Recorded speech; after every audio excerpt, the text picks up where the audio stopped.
Assalamualaikum warahmatullahi wabarakatuh. Bro, kita lanjutkan kembali kajian kitab At-Taqriratus Sadidah, yang mana pada part sebelumnya kita mengaji tentang air yang mutlak. Maka di part yang kali ini kita akan berbicara tentang air mutlak yang berubah. Bagaimana lantas hukumnya ketika kita bertemu dengan air mutlak tersebut yang sudah berubah tersebut, air mutlaknya apakah sah, boleh kita gunakan untuk berwudu ataupun mandi, atau tidak sah. Baik, kita lihat bersama-sama. Bismillahirrahmanirrahim. Hukmul ma'il mutlaqi idza taghayyara bi syai'in. Hukum air mutlak jika berubah karena sesuatu. Hukumnya adalah kal musta'mali, kaya air musta'mal, tahirun fi nafsihi wa la tajuzut taharatu bihi. Ia suci, artinya ketika terkena baju kita tidak jadi najis, akan tetapi wala tajuzut taharatu bihi. Air tersebut tidak diperkenankan untuk digunakan berwudu ataupun mandi. Lantas bagaimana ketentuannya? Maka kita akan sebutkan ketentuannya bisyurutin, dengan beberapa syarat. Fa idza ikhtalla syartun minha, kalau bercampur syarat di dalamnya, jazatit taharatu bihi. Kalau syarat tersebut tidak bercampur atau kurang dari satu atau hilang syaratnya, maka boleh kemudian bersuci menggunakan air tersebut. Yang pertama adalah ayyakunat taghayyuru bitahirin. Air tersebut berubah karena sesuatu yang suci. Kalau air tersebut berubah karena sesuatu yang suci, contoh, air tersebut berubah karena terkena sabun, terkena odol, terkena sampo, maka air mutlak tersebut yang terkena sabun dan terkena sampo, maka hukumnya air musta'mal, suci tapi tidak mensucikan. Akan tetapi fa'ingkana binajisin, kalau air tersebut tercampurnya dengan sesuatu yang najis, contohnya air tersebut tercampur dengan kotoran hewan, kotoran binatang, kotoran manusia, fahuwa najisun, maka air tersebut hukumnya menjadi najis. Jadi yang pertama adalah kalau air tersebut berubah karena sesuatu yang suci, maka airnya tetap suci, akan tetapi tidak bisa mensucikan. Kalau tercampurnya dengan yang najis, maka air itu tetap najis. Terkena baju kita menjadi najis, apalagi digunakan untuk bersuci, sangat tidak boleh. Yang kedua, ayyakunat taghayyuru bimukhalitin. Berubahnya itu karena sebab adanya campuran, kaqahwatin wa amma idza kana mujawirin ka'udin fala yadurru fatasihut taharatu bihi.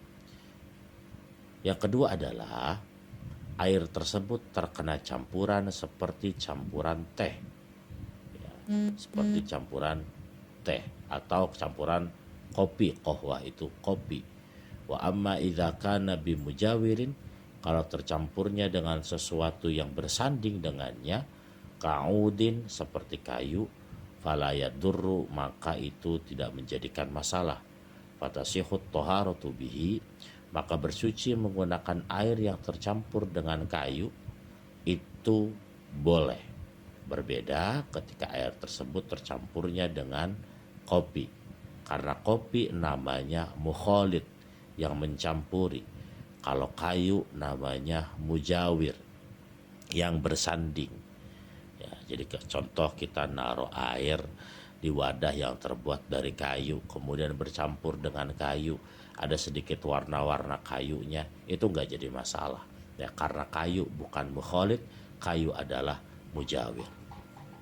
Oleh karenanya kita akan bahas bersama seperti apa sebenarnya mukhalid dan mujawir tersebut. Dhabitul mukhalid, maksud dari kata mukhalid adalah alladzi la yumkinu fasluhu anil ma', sesuatu yang tidak mungkin dipisahkan dari air tersebut. aw la yumkinu tamyizuhu fi ra'yil aini urfan, atau tidak mungkin dibedakan menurut pandangan mata secara umum. Jadi yang namanya mukhalid itu tidak mungkin dipisahkan.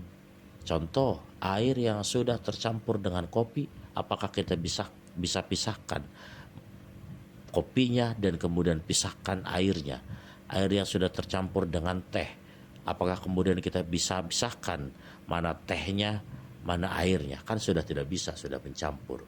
Nah, karena sudah tidak bisa dipisahkan, sudah tidak bisa dibedakan mana itu air dan mana itu kopi, maka yang disebut demikian adalah al-mukhalid. Nih al-mukhalid di atas. Kita lanjutkan kemudian pengertian tentang mujawir. Alladzi yumkinu fasluhu 'anil ma'i aw yumkinu tamyizuhu fi ra'yil 'aini urfan. Yang bisa kita pisahkan dari air dan bisa mungkin kita bedakan menurut penglihatan mata. Jadi kalau air tercampur dengan beberapa potongan-potongan kayu misalnya, potongan-potongan kertas misalnya, kemudian kita bisa pisahkan, kita bisa bedakan, bahkan kita bisa bagi dua, yang ini air dan yang ini kertas, yang ini air ataupun yang ini kayu. Maka kayu ataupun kertas tersebut yang tercampur dalam air itu tidak dinamakan mukhalid, akan tetapi namanya mujawir. Kembali ke hukum awal yang tadi, kalau mukhalid itu airnya menjadi air suci saja, tapi kalau mujawir airnya tetap suci dan mensucikan. Yang ketiga, di sini disebutkan ayyakuna taghayyuru fahishan. Perubahannya tersebut tampak bihaisu yaslubu anhu ismal ma'i. Kira-kira nama airnya itu hilang. Nama airnya itu hilang. Contoh, kal asiri kayak air perasan, wal maroki air kuah, ataupun wasyai air teh. Wala tasihut taharatu bihi, maka kita tidak boleh kemudian bersuci menggunakan air teh, menggunakan kuah, atau menggunakan air perasan. Kenapa? Karena memang air tersebut namanya sudah hilang. Karena walaupun air teh itu tehnya kita angkat, tapi tetap sisa warna tehnya masih nempel di air. Ya, jadi tidak bisa kita hindari hilangnya nama air mutlak tersebut. Yang keempat, ayastaghniyal ma'u anhu, air tersebut kemudian gampang terhindar. Kita bisa menjaga nih saunu atau hifdzul ma'i anhu, kita bisa menjaga air tersebut darinya, bi khilafi ma idza kana la yastaghnil ma'u anhu katuhlabin fatasihut taharatu bihi. Nah, masuk yang keempat itu intinya sebenarnya seperti mukhalid, yaitu gampang sekali untuk kita bisa membedakannya, memisahkannya, membaginya.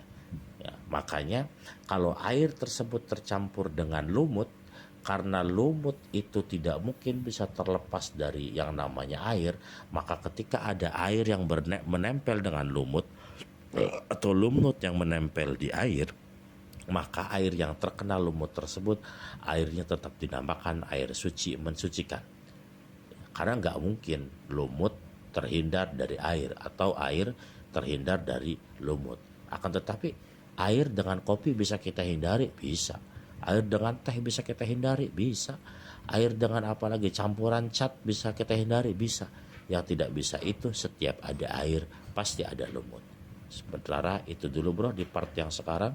Kalau ada pertanyaan silakan klik di komen. Wallahu alam bishawab.